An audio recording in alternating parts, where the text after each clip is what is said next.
Welcome to another edition of Math, Music, and More. Today we're actually going to talk a little bit about harmonic progressions and how it links to some of the prior conversations we had about intervals. Remember, one of the very first videos that we did in solfege and ear training was to how to recognize some of those chord intervals like perfect fifths and octaves. And we're going to focus on the perfect fifth. I think at that time we did it in D. We said, twinkle, twinkle, is how you recognize that interval. But actually, if you start on the 5, 5, 6, 7, 8, that makes a fourth.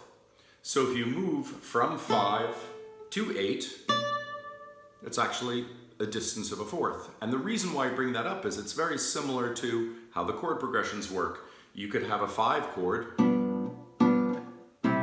that moves to the 1 chord. It is 5 to 1, but that distance that you're going 5, 6, 7, 8 is actually 4 away. 1, 2, 3, 4. So 5 to 1. And it is in fact the most prevalent cadence that you ever see in the closing of a phrase, the closing of a piece, from 5 to 1. I think it's called even something like the standard cadence. And it's like Beethoven's Fifth Symphony.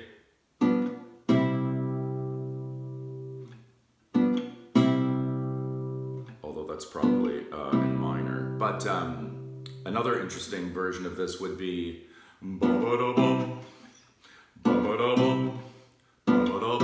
it's obviously Addams Family.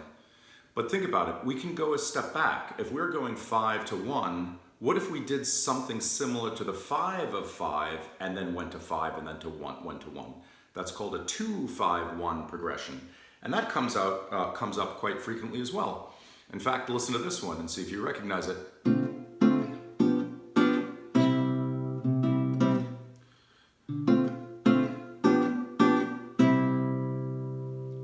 It's actually the introduction to Welcome Back, Kotter, giving away my age there significantly. And in fact, we can take it a step further and take the 5 of the 5 of the 5 and go to the 5 of 5 and to the 5 and to the 1.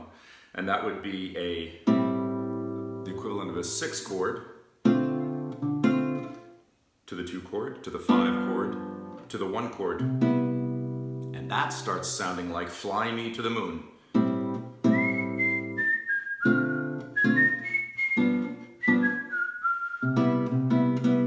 Right? 6, 2, 5, 1. And as we keep doing this and adding a layer and a layer, we arrive at something that's called the cycle of fourths, where if you keep going, you'll actually start on that root chord. I'll just go back one further. If you go to this chord, which is the 3 chord,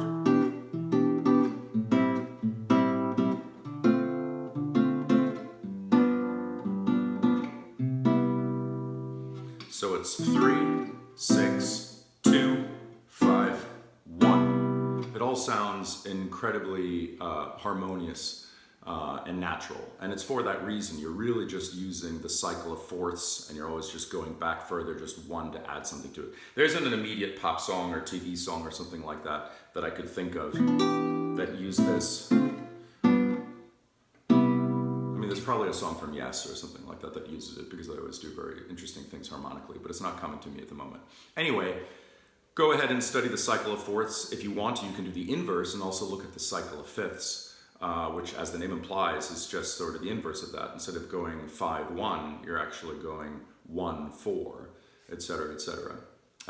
Because your ear will get used to it, and then when you hear songs, you can pick up what the chord progressions are, and you could start comping or improvising on songs much more easily once you have all those harmonic progressions in your head. And once we have those down, we'll start going much more into color chords, into non-standard cadences, and also how to use secondary dominants, which are totally beautiful. And there's even some great pop songs that use those. So anyway, I hope you found this all very helpful, and I look forward to next time. Take care, everybody. Bye-bye.